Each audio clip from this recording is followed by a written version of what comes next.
There we go. All right, we're recording. Let me just share this real quick, see if there was any. I know somebody asked me a question on what paragraph was it that I read that Lenny showed me 14 years ago. I'll let you know when we get to that paragraph.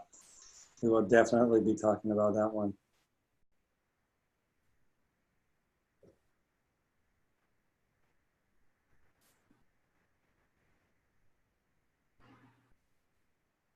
Okay. All right, looks good. All right, well, again, thanks everybody for showing up. Hope everybody's getting ready for Christmas and your holidays and your Hanukkahs. And we have some last minute shopping to do today. It's been a busy last week. All right, so I'm pulling open the Science of Getting Rich. We finished the first chapter. And you know, the whole leadership and self-betrayal or self-deception, that book, really is in alignment with some of these laws that we're going to be going over. That's why I really wanted to set up as we we're going along, as those things were coming up for me. It's really setting the foundation of not betraying ourselves, because when we go into learning these principles, we're going to find that we're not living a lot of them, that we're breaking them, and we didn't even know that. And so it's going to take some real courage, some real intestinal fortitude to make the necessary changes to put your life in alignment with these principles.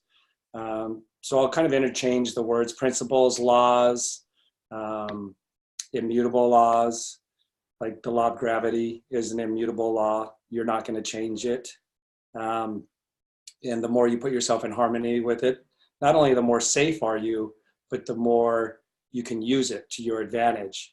And so there are laws that are so subtle out there that they're not obvious. And even when we bring them up and share them with people, they're going to think we're crazy because they're that not obvious. Is that the right way to say it? They're not obvious, so much so that people are in disbelief that they could have anything to do with the circumstances in their lives.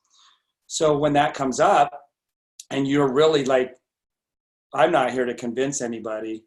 I think he says that in the beginning of the book in the introduction. He's not here. If he was here to convince somebody, it would be a much longer, larger volume book. And we're just here to teach those that want to embrace it.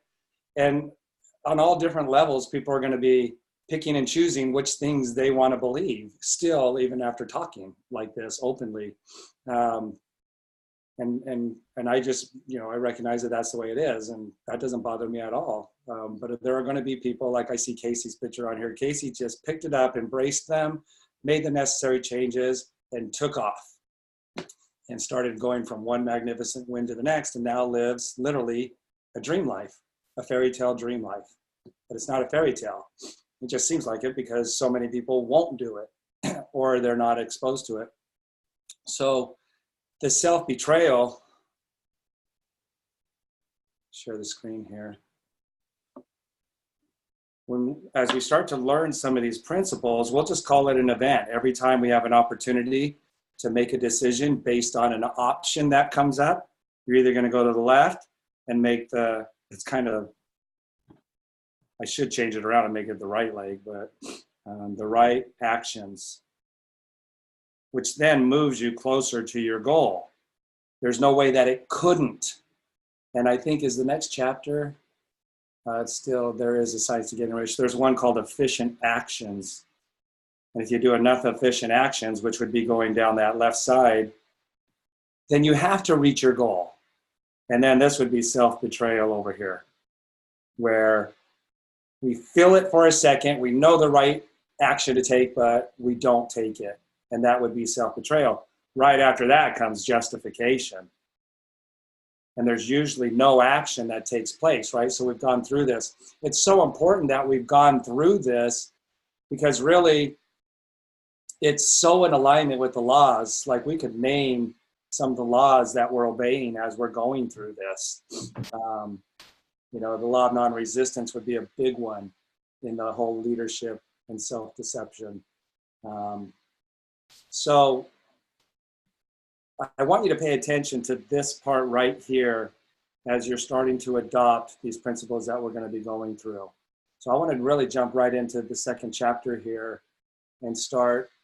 You got to be looking for the principles here, something that's looking to change your behavior, something that you're literally, I'm just going to use the word wrong, that you're doing wrong right now with your, something that you've erroneously taken on, or you've just been, you didn't see why it was important, to be positive minded, why it was so important, because they didn't really give you enough information why to use your mental discipline and make sure you're staying positive minded, the person who has the cup half full instead of half empty, or it's all the way full, regardless of what's in the cup. You just didn't get enough information as to why you need to live your life like that. They didn't define it enough. You didn't study it enough.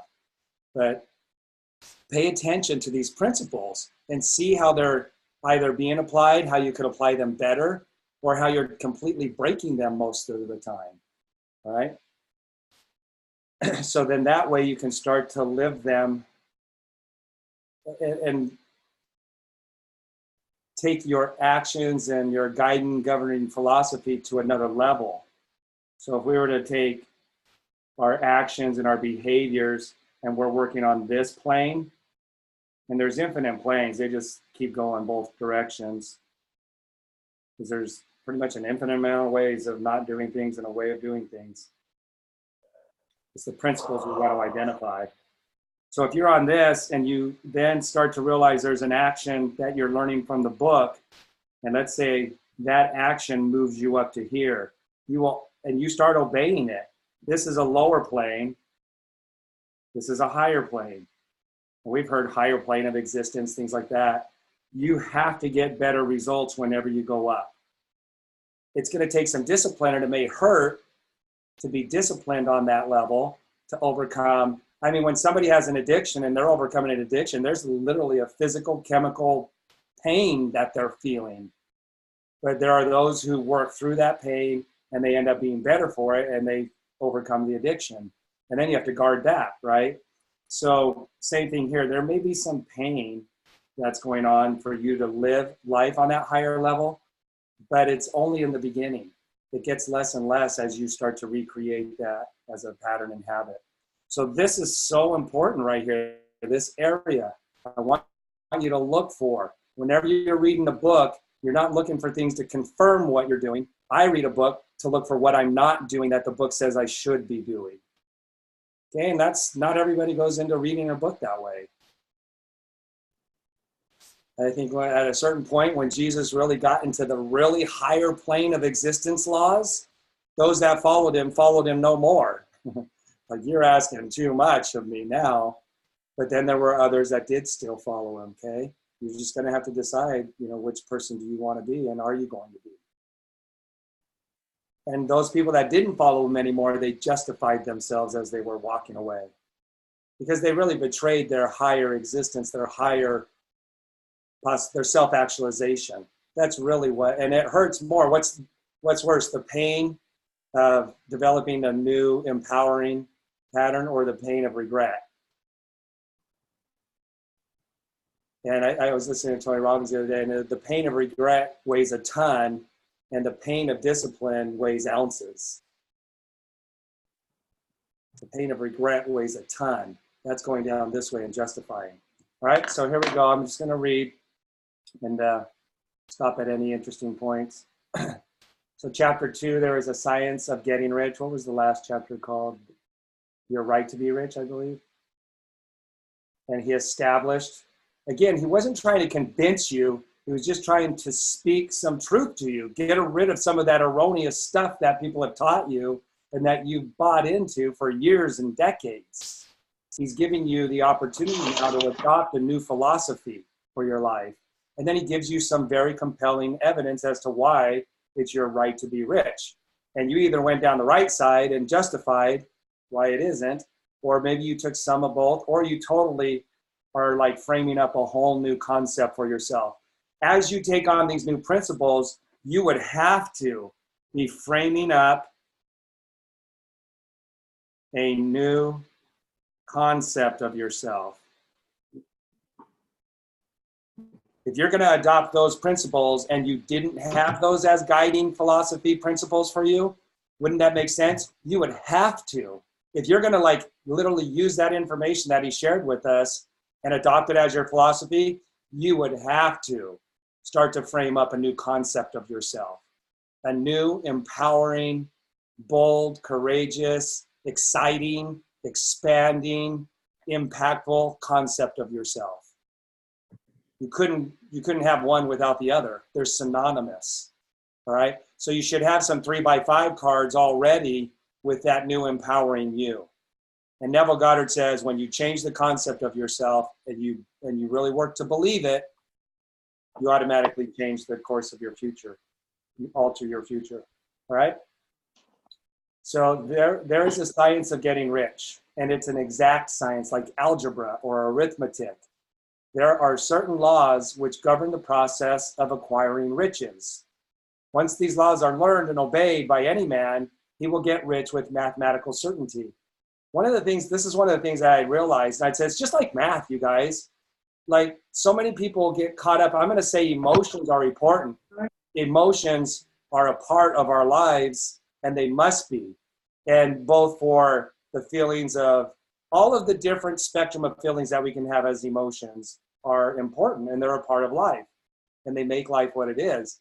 However, I lost more of the drama emotion. Well, I would say I lost pretty much 99.9% of the drama emotions that want to keep me stuck, because I look at my past just as math now. I don't look at people and scenarios as something that, like, are you going, I posted it somewhere because I read it somewhere. Are you going to hang on to the emotions of the past and rather than build, the new concept of yourself? Do you love the emotions of your past more than you love the new concept of yourself? Do you love the feelings and the attention that you can get from the emotions of the past and how you can frame those up and share them with yourself and other people more than you love what you're capable of being? Because you have to get rid of the emotions of the past. That's part of the LNR, law of non-resistance. Right? So if you look at it like math, I don't get emotional about math. I don't know about you, but I don't sit and tear up or start to create all kinds of drama about a math problem, and get all emotional about it. And that might sound kind of robotic, but it's not. It's empowering when you do it balanced wise. I still allow myself to feel emotions, but I don't let the emotions get the best of me.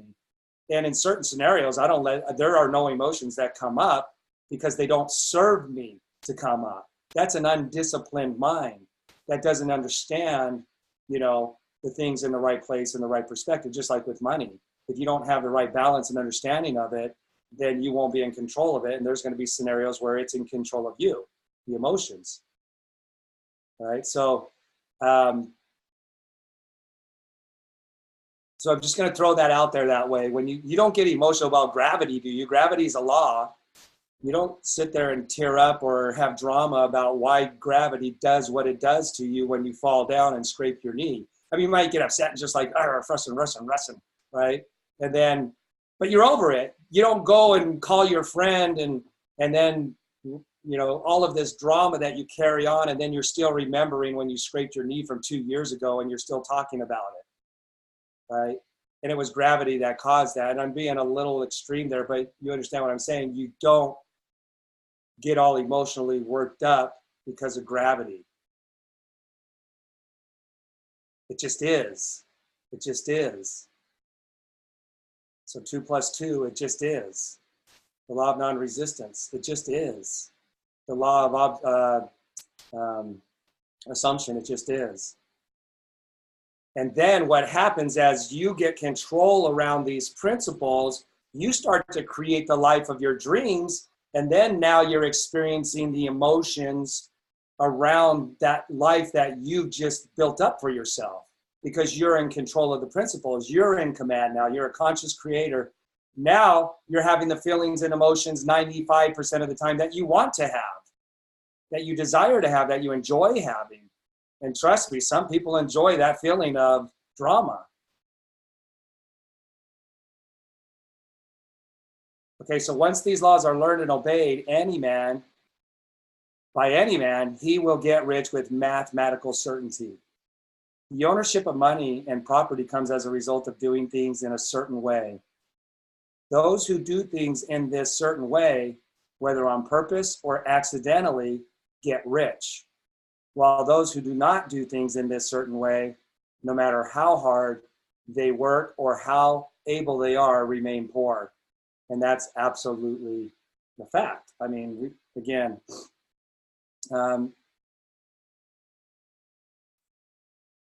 so the ownership of money and property comes as a result of doing things in a certain way. I memorize it this way: a certain and scientific way.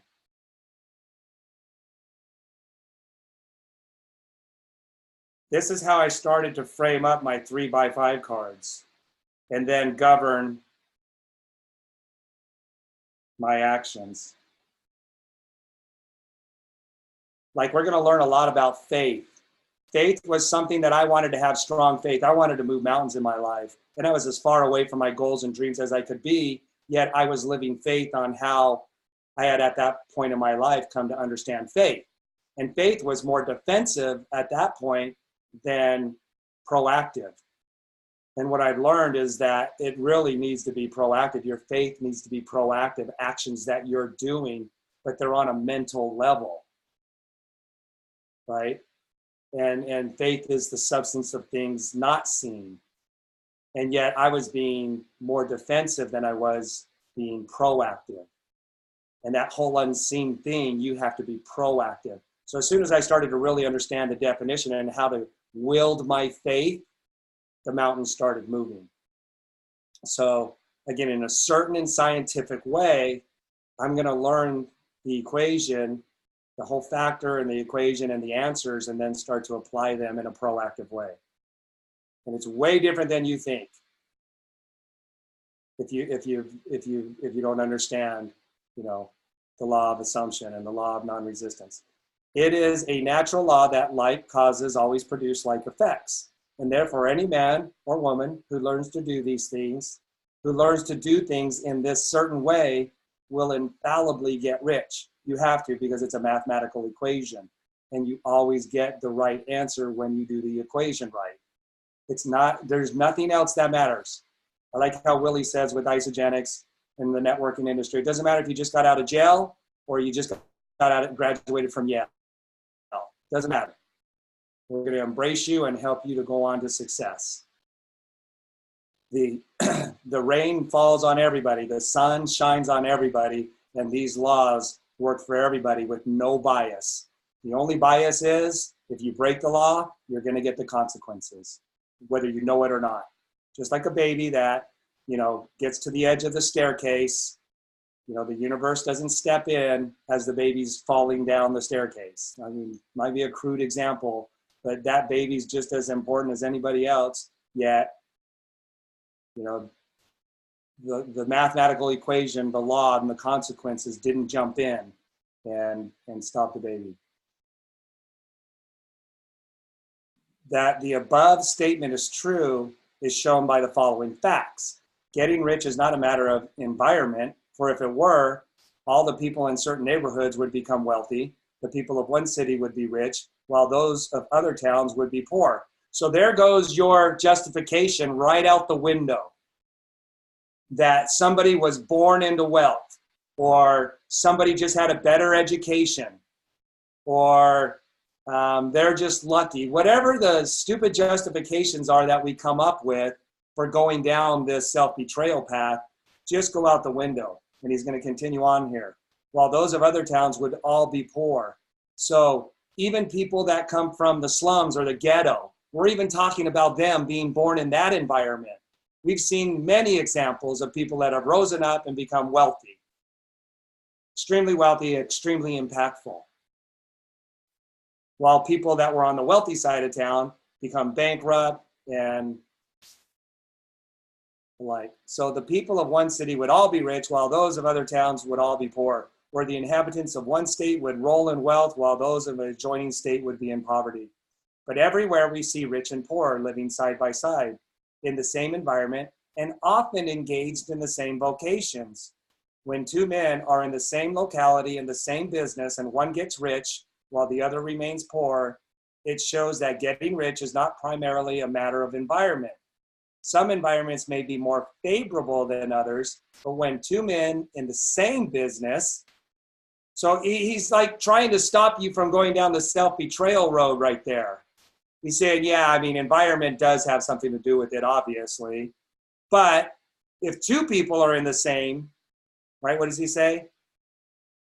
Some environments may be more favorable than others, but when two men in the same business are in the same neighborhood and one gets rich while the other fails, it indicates that getting rich is the result of doing things in a certain way. And further, the ability to do things in this certain way is not due solely to the possession of talent. For many people who have great talent remain poor, while others who have very little talent get rich. Studying the people who have got rich, we find that they are an average lot in all respects, having no greater talents and abilities than other men. It is evident that they do not get rich because they possess talents and abilities that other men have not, but because they happen to do things in a certain way. So again, he's just trying to get rid of that justification and help you to take 100% responsibility. Okay, I'm buying into what you say, Wallace. I'm going to take this at 100%. So what you're saying is that the reason I'm where I'm at is not because of environment. It's not because of my lack of opportunity. It's not because of not having the education. There's something else going on, but I still need to take 100% responsibility for it. You see the principle he's trying to teach you right here? Quit blaming your parents because they didn't pay for your college or whatever and take out a mortgage on the home when your friend's parents did, or whatever the scenario might be. Recognized, the principle is already being taught right here. Are you recognizing it, and are you seeing how you may be breaking that principle and how you can embrace it? Getting rich is not the result of saving or thrift. Many very penurious people are poor, while free spenders often get rich. Nor is getting rich due to doing things which others fail to do. For two men in the same business often do almost exactly the same things, and one gets rich while the other remains poor and becomes bankrupt. You can see that with laundromats. You see it a lot with restaurants, right? In the food industry. So you see it in business. So from all these things, we must come to the conclusion. So here's what I've now got to come to my own conclusion, which may have been false and erroneous previously, but now I've got to change my conclusion here. I got to get rid of all of my justifying and all of my victimhood and all of my blaming on other people.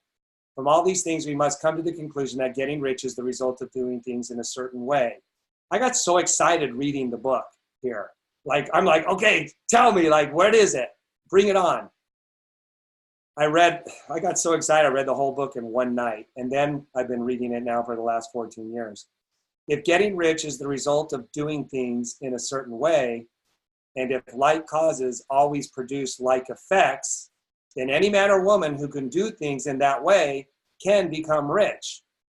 And the whole matter is brought within the domain of exact science. And I would say that this one's more in our face with the principles than a book like, what's the one by Napoleon Hill? Think and Grow Rich. Think and Grow Rich. In fact, I've read from other people who know that book well that they've actually changed some of the wording in there. I think intentionally to make it even harder, intentionally not let us get these principles and understand them so easily and so clearly. I heard they removed the word vibration from that book, which would have been an important one to be able to relate to.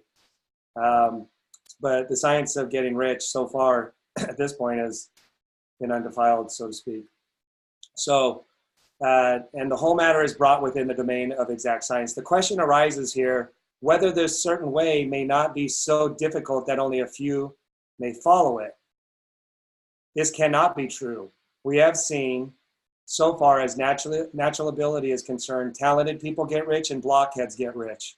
I love this old language, right? It reminds me of Popeye and Brutus and all that stuff. Blockhead. Blockheads get rich, intellectually brilliant people get rich, and very stupid people get rich. Physically strong people get rich, and weak and sickly people get rich. Some degree of ability to think and understand is, of course, essential. But insofar natural ability is concerned, any man or woman who has sense enough to read and understand these words can certainly get rich. Also, we have seen that it is not a matter of environment. Location counts for something. One would not go to the heart of the Sahara and expect to do successful business, especially selling something that's heated up, right? One would not go to the heart of the Sahara and expect to do successful business, selling ice cubes to an Eskimo, right? Location counts for something. One would not go to the heart of Sahara and expect to do successful business. So there is some level of intelligence. There is some point of putting things together. But how many people have we heard use, well, everybody in my town doesn't do network marketing, or it's already saturated here. And the reason they're saying that is because they're justifying not staying in the actions, not getting out there and talk to people. Because if they were getting out there and talking to people, they would find that there are plenty of people that want to know about it, that want to get involved with it, that want to use the solutions you have to offer. I mean, they have telomeres, right? They eat. And your features and benefits of your products and services with Isogenics are better than what they're currently doing. You know, no matter, everybody already eats. That would be like using the justification. It's on the same lines of using the other justifications that sound more realistic, but it would be the same as going out and saying, well, everybody already eats. I can't do Isogenics in my town because everybody already eats. That would be the same thing as saying, well, nobody does network marketing in my town. Everybody thinks it's a pyramid scheme. That's going down this way. When you do efficient actions, there really aren't, you're gonna have successes. So you wouldn't find somebody who's doing the right actions intentionally and understanding. You wouldn't find them complaining. You wouldn't find them coming up with the same excuses as somebody that's using those excuses. They're two different people. And that comes down to they understand things. And all they get understanding. You see the difference in the actions of somebody who knows versus who doesn't know, even down to the level of justification versus those that don't. And they think it's something else besides the way their attitude is. They think it's something else. You say, well, if I say, well, you know, the attitudes are different, don't complain over here. Your brain isn't even going to know how to compartmentalize all of that correctly. So it's going to do it incorrectly or just ignore it and come up with a justification that doesn't even make sense. That's why it's so important to, that's why it's so pertinent. That's why it's so important to get understanding. Okay, so some degree of ability to think and understand, but we already know with Isogenics, we don't have to reinvent the wheel. We know that it's not under trial. Some degree of ability to think and understand is, of course, essential, but insofar natural ability is concerned, any man or woman who has sense enough to read and understand these words can certainly get rich. And it doesn't take you being an expert on stage, being able to tell the compensation plan like Lynn Hagedorn does. The fastest point from A to B is to do things mentally in a certain and scientific way. It will make up where you lack. Where you lack in skill, it'll make up in helping you because you're obeying the other laws that have to have the consequences of you moving towards your goal. The right people showing up, even though you may be with your skills, not saying them as effectively. I did it with motocross. I improved my ability to ride a dirt bike by thinking in a certain way. It gave me, as I continued to persist and be consistent out on the practice track, it accelerated my ability physically on the motocross track. Just like the study with the basketball, where they had 3 controlled groups, one that actually practiced shooting, one that didn't do anything, and one that practiced shooting only in their mind. They never picked up a basketball. The ones that practiced, they improved. The ones that didn't do anything at all, they would rather die than think. They didn't improve at all. And the ones that were doing it mentally improved just as much as the ones that were practicing physically. Now, had they gotten really good at practicing mentally, I bet they would have outperformed the ones that in a very short amount of time, with a little bit of consistent physical practice, with them really developing the discipline of shooting those free throws, and just literally glorying in it and seeing it and getting it in great detail, they would have outperformed the ones that were practicing every single day without doing the mental work. That's what made Michael Jordan Michael Jordan. He did both. All right. So what comes first? State. And when you practice, sometimes it gets your confidence up. Like you start to think you're getting better and that you have the right to get better when you practice. Like it's almost like you're entitled to improving your skill when you practice every day. That's why they say action breeds faith. Inaction breeds doubt and fear. Who knows what the third group, so you have the group 1, 2, and 3, who knows what they were thinking? They might not have been thinking about anything in basketball at all. Or they might have been thinking, oh my gosh, I am so going to suck when I go and throw those free throws, right? Who knows where they're being tossed by the wind? You know, they're not setting their sails. Now these guys with their practice, they could, this is where it says right here.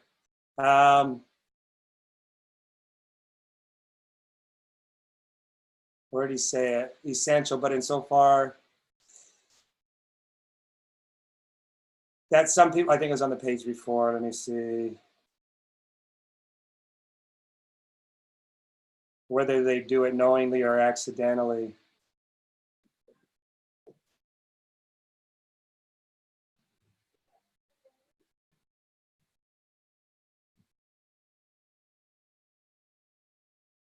Anybody see that? To the conclusion, getting rich. Whether it's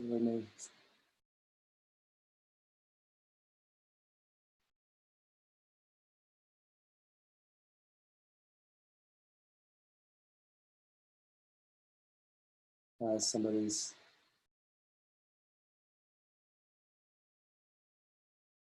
Anyways, he said that, you know, whether you do it on purpose, knowingly.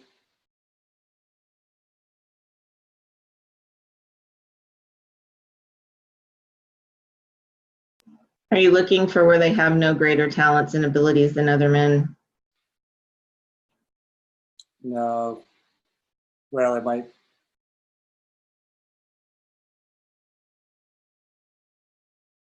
Talents and abilities than other men. It is evident that they do not get rich because they possess talents, abilities that other men have, but because, you know. It's in the second paragraph. I'm on my iPhone, so I don't. The second paragraph of the chapter? Of chapter 2. Oh, wow. Did we read that far into it? Okay, so those who do things in a certain way, whether on purpose or accidentally. So right here where this control group is practicing and they don't understand the laws, but as they practice, they almost feel they could. Not everybody's going to do this, but some people accidentally feel entitled to be better. So you'll see people who wake up like the coach says, okay, be in here at 8 o'clock in the morning ready to work out. And then somebody shows up at 6 o'clock in the morning and they're already working out before the team shows up. That could cause them to feel entitled to be the MVP of the team, right? And be the starter rather than the second string or third string or cut from the team. And so they get this mental sense of entitlement to be better and to be expecting to start only because they got up earlier, not because mentally they were disciplining themselves to think that way. And that's what he means by accidentally. You just happen upon putting yourself in alignment with a law. Well, feeling entitled to be better would also mean simultaneously you're not doubting. The doubt and fear has vanished because you feel this sense of entitlement. That's a feeling, right? You feel, you have this image, you have this idea about yourself, which is a feeling. And because you have that feeling, you can't have the opposite feeling at the same time. And we've seen people, I think every one of us are familiar with this scenario where somebody has went above and beyond what was expected, and they actually are the person that everybody's like, he's so good, he's so talented. It was that there are powers that take over. It's the same power that's already taking over you right now. You're like, what power's taking over me right now? Well, the one that's blinking your eyes, the one that's dividing your cells, the one that's fighting any infections in your body. Do you think it isn't intelligent? The one that's moving thousands of muscles all at the same time to get you to stay balanced. The one that's breathing you, that intelligence, right? It will help you to get to point B faster than anything else when you feel a certain way, when you're exercising this scientific and certain way of doing things. Well, this person kind of fell into that, which automatically enacted that power to get them from point A to point B, because they weren't negating it. Where the person who's not showing up is like, oh my gosh, he comes in at 6 o'clock. I'm second string because we're going out for the same position. There's no way that I'm going to be better than that person, right? When you look at somebody like Spud Webb, who's like 5 feet nothing in the NBA, he didn't have that attitude and that feeling. And yet he would have had every right, physically at a disadvantage, to go to the negative, but he didn't allow himself to. For some reason, he felt entitled to be a superstar in the NBA. And that power that controls everything played in his favor to get him to point B. And it will do the same for you. All right, make sense? Okay, so also we have seen that it is not a matter of environment. Location counts for something. One would not go to the heart of the Sahara and expect to do successful business. Getting rich involves the necessity of dealing with men and being where there are people to deal with. This is something that as I was in isogenics, it was feeding what I was wanting to have happen. It gave me permission to believe it. Like, yeah, health and wellness pertains to everybody. And these products at this point seem to be working. So there is a sense of intelligence. There is a sense of, believing about your business in a certain way, and of being where there are people to deal with. And so when I say, who do you know that has telomeres? Why am I saying that? I'm not just pulling that out of thin air because of telomeres. I'm also saying it because I read this and it's become a part of me. This is a part of my guiding, governing philosophy. And some people don't know what I'm really meaning, but I'm trying to get this point across, that we have people to deal with when it comes to telomeres, when it comes to eating every day. So if that's the case, then there's an immutable fact in there somewhere. There lies an immutable fact that I must become successful with this if I do it in a certain and scientific way, because we meet that requirement right there. Where there are people to deal with. And if these people are inclined to deal in the way you want to deal, so much the better. They're already eating. Do you guys hear how I say that when I get to the Burger King meal versus the shake meal? I am so confident about that slide and how I bring that across, that 99.9% of the time more times, 100% more of the time than not, people are signing up at a live presentation, or I would even say in a Zoom if they're really paying attention. I get so many texts from people like, everybody signed up at our Zoom today because of that right there, and the confidence that I'm exuding or whoever's presenting is exuding in that moment. You have people to deal with. And you understand why more so. So you've got to understand and get to that point why you have people to deal with. Why did I dive into telomeres so much? So that I would have that confidence. I would be like Spud Webb over here. I feel entitled for everybody to understand what I'm sharing on a profound level. That word even came out in one of the slides. It's simple yet profound. How could I put that profound on there? Because I understand a telomere and what role it plays in every individual's life, especially those that I have the opportunity to speak in front of. the profound didn't end up on the slide first, and then I understood why it's there. It's there because I read this book and I internalized these principles and these laws. So anything that you want to excel in, yeah, you want to get your mind right and do things in a certain scientific way, but you also want to learn and become the expert of it so that you understand, why do I have people to deal with? It empowers what you're doing so much more. Make sense? So much the better. But that is, so when you're going forward in your isogenics business and you're taking the forever pack to the world, remember the forever pack is coming, the forever pack's here. People are gonna be like, what's the forever pack? Unless you could tell them and understand, well, unless you can understand on a very deep way, then there's room for improvement. But how many people are just taking the forever pack and running with it and don't understand the profound role that eating our shakes and taking those 4 pills a day plays?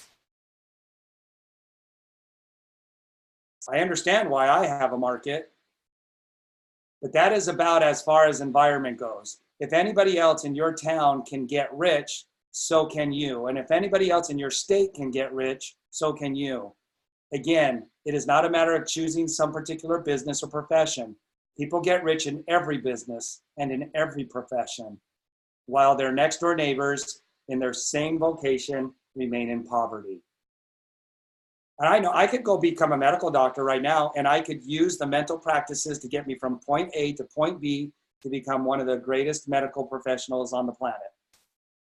Because that's where I would go with the concept of myself. I wouldn't settle for average. But I choose to do it in the vocation that I'm choosing to do it in, which is health and wellness, which creates physical and financial freedom. It is true that you will do best in a business which you like and which is congenial to you. And if you have certain talents which are well developed, you will do best in a business which calls for the exercise of those talents. And that's true. There is an inclination to go towards things that you love to do. However, it's not set in stone that you have to practice an old business dinosaur model that keeps you from getting financially free. Isogenics could fit into any business model, or not business model, but any vocation. You love working out, there's a way to fit isogenics into that. You like underwater basket weaving, there's a way to fit isogenics into that. Because your hands are going to start to get arthritis in them from using them so much in underwater basket weaving. I can't tell you how many doctors that there are, dentists and people who use their hands a lot, who can't do their profession anymore because their hands hurt so much. So what would isogenics do for them, right? And then how many people could they be sharing what isogenics did for them while they're doing their vocation? Hairdressers are like the best profession for becoming a millionaire in isogenics. And then once you become financially free and you don't have to work anymore, how much did you really love cutting hair? Because now that you're financially free, you're choosing not to do it anymore, right? So there was a profession that they were basically inclined to do, but when they became financially free, they chose to do something else. As a mechanic, I don't fix cars anymore. I enjoyed it. I followed a passion that I had, and I was inclined to do that, and I did it, but I don't fix cars anymore. But isogenics fit into the world of mechanicking. It'll fit into any vocation. So don't go down the right side and self-betray and start to become justified or victimized because you have a job. Use that job in a certain scientific way mentally. It takes away all the excuses.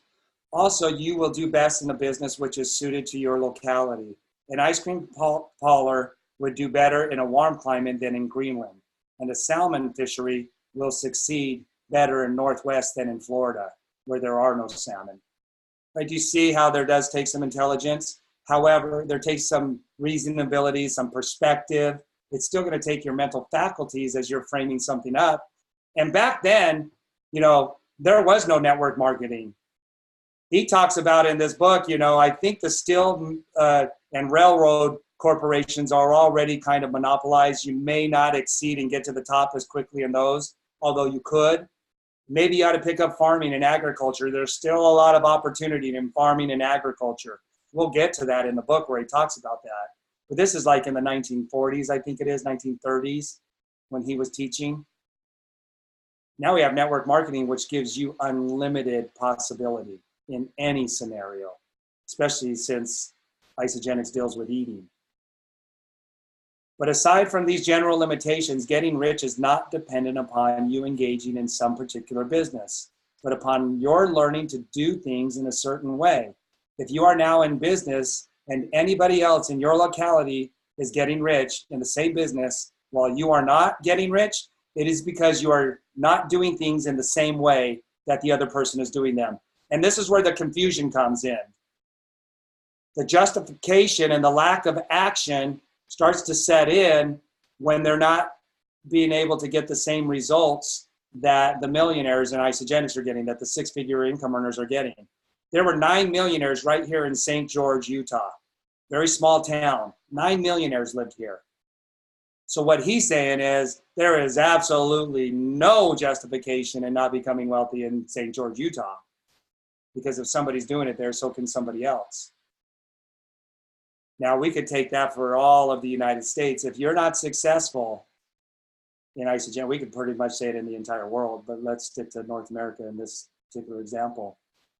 There is no reason why you shouldn't start to frame up a concept of yourself of becoming a millionaire in Isagenix. It was the understanding the principles that gave me permission to put down Mechanic to Millionaire in Photoshop on the front of the Isagenix magazine. There are some people that can't do that because they don't understand the principles that are going to enable them to do that. And so therefore they don't feel worthy enough. They don't feel talented enough, or whatever justification they're coming with down on this side. If I say, yeah, write down on your 3x5 card that I'm so happy and grateful now that I'm a millionaire in Isagenix, there are people who have told me they couldn't do it, not even in their own home where nobody was watching. So what kind of justifications were they coming up with for not taking the action of writing down on a 3x5 card, I'm so happy and grateful now that I'm a millionaire in Isagenix? Immediately, there's the event. Write it down. I'm asking you to do something. There's the event. You're either going to go to the left or to the right. There are people who told me that they couldn't even write it down. And I'm not even talking about being a millionaire. I'm talking about just like making $1,000 a month in Isagenix or $500 a month in Isagenix. They couldn't write it down. Their justification is that they weren't worthy. Some of them have told me I didn't feel worthy of that. So you can see how you start to go down the self-betrayal and you didn't take the action. Once you understand this self-betrayal thing and the justification, there is not any aspect, right, Jojo? We were talking with some people last night doing some training, and they said this is over into every area of your life. You see how you're doing it in every circumstance all day long. So I highly recommend Leadership and Self-Deception, because if you really want to change your behavior and recognize where and why you need to, that book will start, it goes so hand in hand with what we're doing. It will help you to take the right actions and start to do things in a certain scientific way. I decided 9 hours a day for myself. Because I know self-betrayal and justification, I'm scared, because I decided income-producing activities 9 hours a day, 8 in the morning, have my suit coat on, ready to go, and treat it like a business, income-producing activities. It's scaring me, you guys. My own decision to create my own event and to hold myself accountable means I know when I'll self-betray, and it's scaring me because I don't have to live my life on that discipline level anymore. Yet, what if I did? What kind of goals could I accomplish if I really played life at that level? A lot of time I was wasting. All right, so a couple more lines here. But aside from these general limitations, getting rich is not dependent upon you engaging in some particular business, right? We read that. So at the end of that paragraph, it is because you are not doing things in the same way that other persons are doing them. And the deception here is you think it's a physical thing that they're doing with the business. You think it's their talent and ability physically. No, the certain and scientific way is 100% mental. It's 100% mental. That's what he's talking about here, doing things in a certain and scientific way. Yet, so many people don't understand what that means. And yet they would say, yeah, I'm faithful to my faith. I live, my faith I'm a pretty faithful member of my church or my organization. And yet they don't understand what this means. Your business is 100% mental. No one is prevented from getting rich by lack of capital. True, so he's taking out, you need upfront capital to get rich. Well, he's also going to take away, well, I don't have the time during the day to do it. We already heard this justification, right, Jojo, in our training? I've got 1,000 things to do every day. Oh, okay, so you didn't go towards your goal and do the actions because you have 1,000 things you have to do every day. There's the justification.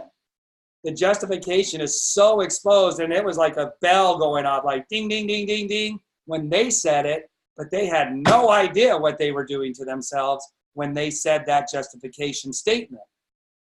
So if they're going to justify, that means they didn't take the actions, which means they're not moving towards the goal they really want. So they let that justification prevent them from moving closer to that goal that day, that week, that month, that last 6 months, that last 6 years. They've been letting that justification keep them from moving towards their goal. And in this particular case, I could say years, right, Jojo?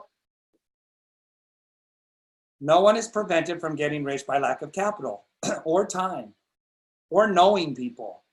True, as you get capital, this right here takes care of the problem of you not knowing enough people, or you not knowing the right people, or you not having enough time, or you not living in the right town.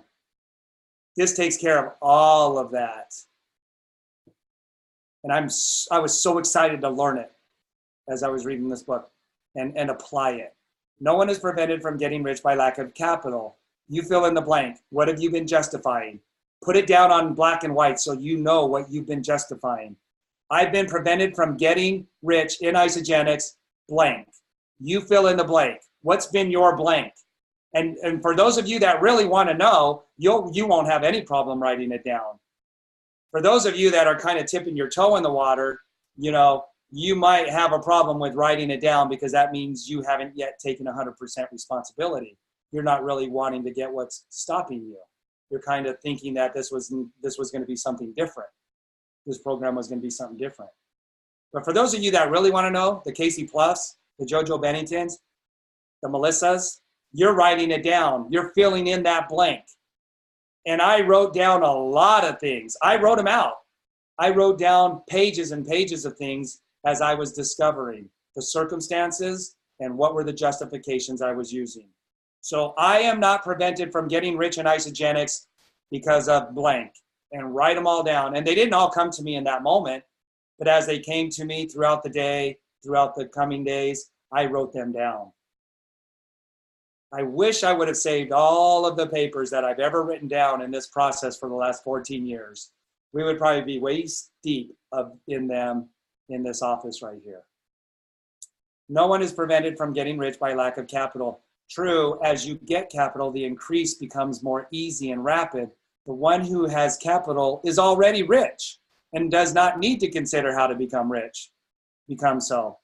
No matter how poor you may be, if you begin to do things in the certain way, you will begin to get rich and you will begin to have capital. The getting of capital is part of the process of getting rich.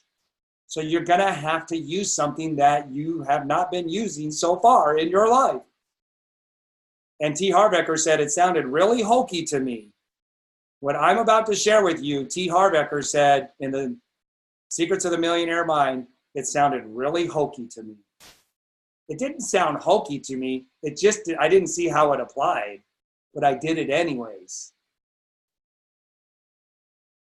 The getting of capital is part of the process of getting rich, and it is a part of the result which invariably follows the doing things in a certain way. So this part right here, what's going to follow? You getting to point B. Now we have to frame up point B in a very specific way. It's like John Travolta says in Phenomenon, it's specifics, Bob. It's all about specifics. So just because you start to learn the mental disciplines and you start to apply them, you still have to blueprint it up in a very specific way. And I've shown how to do that in any generic business, but on this program, we have an agenda. It's all about isogenics and building your isogenics business on this Zoom. Hey, we haven't really talked much about that yet, but this is going to be how to frame up in a very specific way your isogenics business, your cycles, people who are joining your business, who are the people you're running into, who are the people that are being attracted to you. All of that's going to be lined up in a very specific way. That's 100% mental. And then watch what happens. It's going to blow your mind. You may be the poorest man or woman on the continent and be deeply in debt. You may have neither friends, influence, nor resources. But if you begin to do things in this way, you must infallibly begin to get rich. For like causes must produce like effects. So Casey, she just did the things mentally with our isogenics business. She framed them up the same way, got the same results. If you have no capital, you can get capital. If you are in the wrong business, you can get into the right business. We've already got that part handled. We don't have to reinvent the wheel on that. You can get into the right business if you are in the wrong location. You can go to the right location, and you can do so by beginning in your present business and in your present location to do things in a certain way, which causes success. So when I was a mechanic, I started doing things in a certain and scientific way, framed up very specifically, that had nothing to do with the environment of being a mechanic. But because I did them disciplined, consistently, and persisted in it, it yanked me out of the mechanic environment so fast, it made me throw up. It made me want to throw up. As I was putting on the mechanic's uniform every morning, it made my stomach queasy because I was doing something in a mental way that was no longer in alignment with the mechanic's environment. And it yanked me out of there. With no network marketing experience, in 4.5 months, I was done. I was gone. I was out of that environment. And it turned everybody's heads, including my own. It's like, wow, this stuff works. So you don't have to be full-time isogenics. You've got to be doing something, though, very specific in your current environment. And you've got to be ready. Like, you got to really want to do it. Otherwise, you'll cling to the old. And you'll walk with me no more. You'll walk with these principles no more. So you've really got to say, do I really want to do it full time? And am I willing to step into that when the time and opportunity comes? I've seen people, and Rod Harrison talked about it in Healthy Mind and Body, transformation. When things start to change, a lot of people go back to their old way of doing things, and they don't continue to follow through with that transformation. Get out of their old work environment and get into the new one. I've seen people literally turn back at that point. They were doing everything right. So are you really ready to go full time? And you will be, because we're going to frame all that up right, and we're going to have that environment here. So we're right at the top of the hour. Anybody want to share anything? Anything come up for anybody?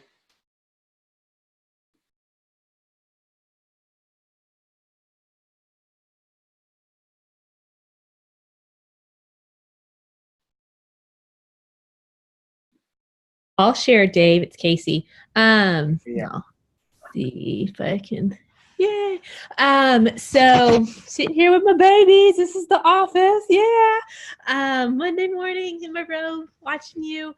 And, you know, everything that you were talking about, though, I remember like doing a magazine, and the magazine just like having my story, like the Start magazine. And so just being willing to like get delusional, you know, like what Will Smith says is just that delusion in creating that. And what really helped me too was using pictures and not just affirmations. I feel like I could really resonate and take myself into the states more when I had pictures. So just yes to everything and massive gratitude. But yeah, it just, it works.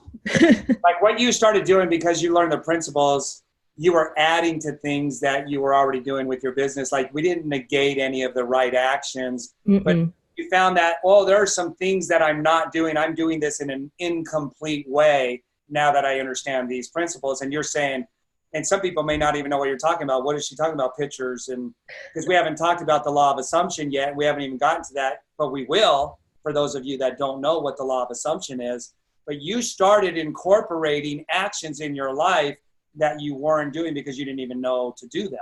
For sure. Well, I felt like I was building my business like this, you know, like showing up, doing the invites, like doing the IPAs. Like, I was always in action. I just remember you saying, Casey, if you would couple your mental mindset and those principles and these universal laws, if you would spend as much time on realizing what those are as you are in action, you're like, you would absolutely double your income in 90 days. And it tripled. And it's just every single thing, like, you know, reading The Science of Getting Rich and just really starting to think about what my thoughts were, you know, and like, okay, every thought counts and that they are things. And so just changing that mindset before every single IPA and getting into the state before the IPA, picturing the outcome, you know, while in the IPAs, but it just makes the IPAs, the right IPAs, or just aligned you with the right people versus seeing so many people in such massive action, but this part missing.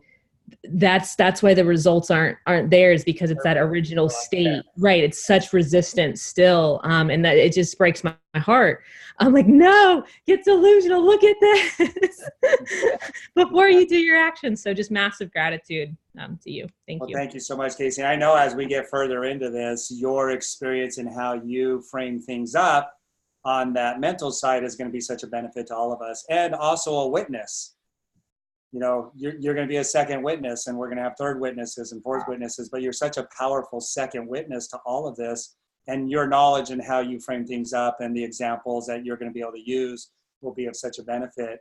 And for those of you that are new on here, IPAs means income producing activities. We've already said that here, but I just want to, again, for those of you that are, you know, brand new, you're going to learn some of this language and these acronyms, but income producing activities. So what she was saying, I was doing those income producing activities, which is the physical things, calling people, you know, following up with people, using the products, but missing the other aspect.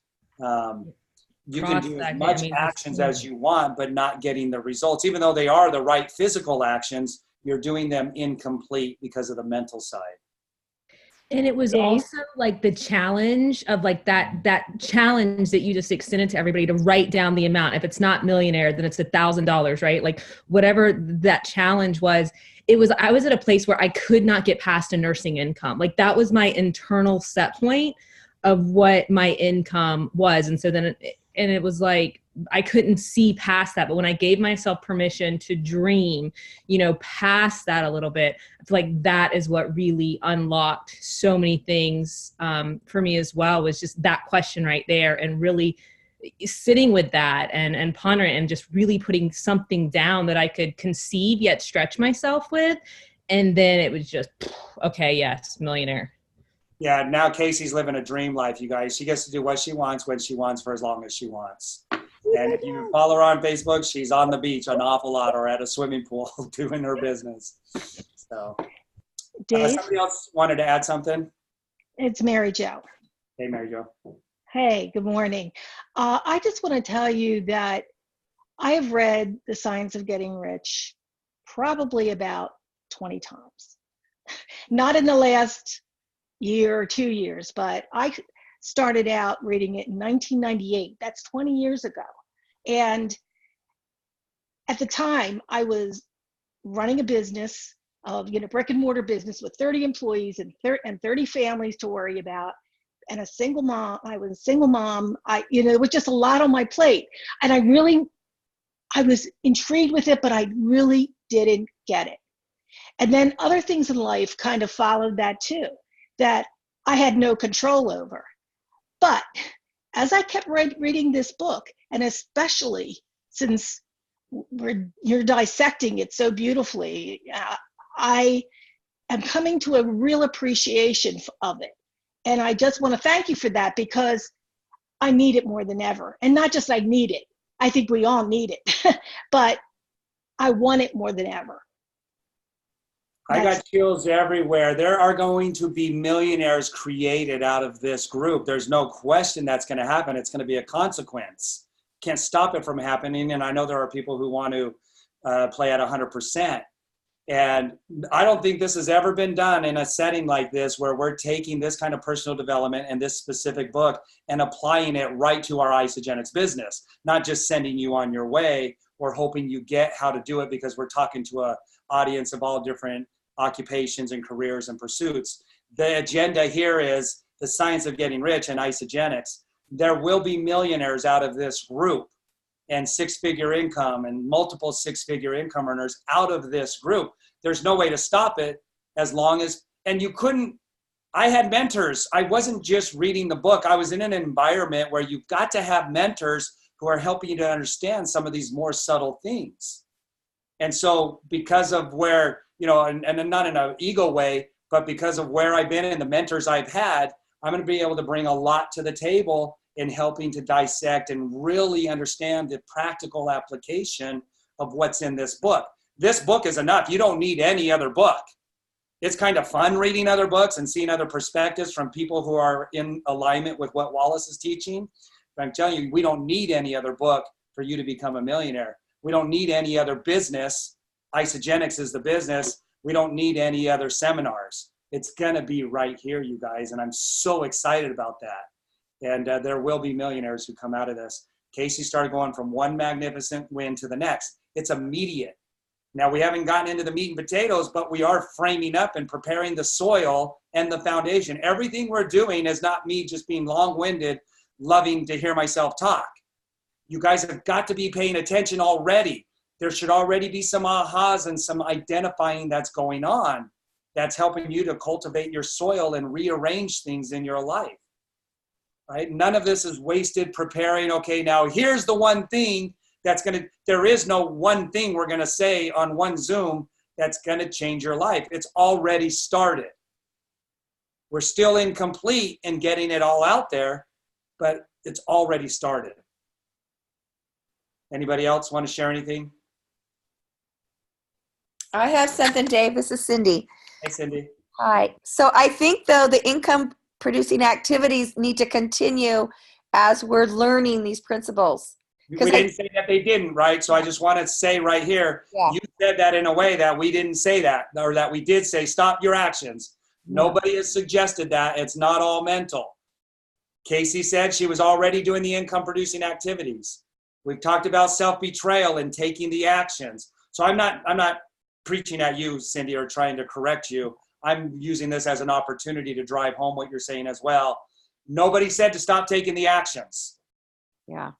Right? And I think that, so I was just in a meeting at corporate with Michael Klaus, and we just were it's a long story, but we ended up in the same conference room.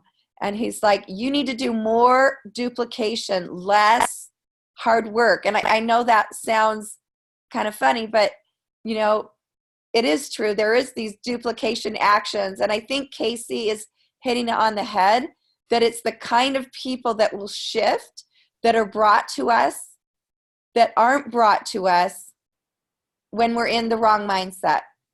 That's right. It's not the duplication that we need to do. That will automatically happen when we're doing because duplication is a result, you guys. Duplication is a result of doing things in a certain scientific way. Where's the certain scientific way? Right here, 100% mental. We're going to go deeper than most personal development. In fact, 99% of personal development, which is talking about the actions you need to be taking in the physical world. This is not where we're going with this. We will be doing actions, but you want to get the 100% mental right. So the duplication, when we draw that blueprint up on a mental level in the physical world, will automatically start attracting the duplication. Duplication is a result, but we've got to build the duplication in on a mental level. And we're going to teach and learn and show you why, how, and what you're going to do that. Duplication is a result. Yes, we want duplication. You need to be doing things that are duplication, but most people are already doing those things and they're still doing this. Forever Pack, what's not duplicatable about the Forever Pack? But if you haven't reached financial freedom yet, then something's not going right. You're doing something incomplete. That's this right here. So I just want to make sure that you're bringing up something about, well, getting into the physical actions. And I'm saying, no, it's not the physical actions, it's the mental action. And we will get there to where people are duplication when we frame up the mental actions that will get you from point A to point B. And I really want you guys to think about what you're sharing here, because I am not going to let any confusion come into this group. It's not about you going and figuring out the income producing activity right now. It is, I mean, there is income producing activity that needs to take place. And we've exposed everybody to what those income producing activities are. We've done it on Thursday mornings. Tonight, I'm going to be doing a Zoom. That's a duplicatable. You know, you can duplicate getting people on a Zoom every Monday night, but there's something that takes place before the actual duplication. And that's what we're getting to. It's a mental science.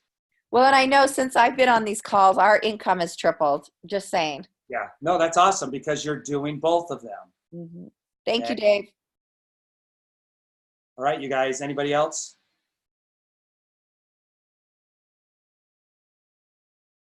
I don't want to send you guys on your way and get into action thinking you got it all now. All right. Nobody else? Any questions on the chat? I'm going to go through and read these and I'll write down any that I think we need to address. But this is an unfoldment, you guys. This is a journey. Like I said, I don't know how many years we'll be doing this, how many months, how many Zooms.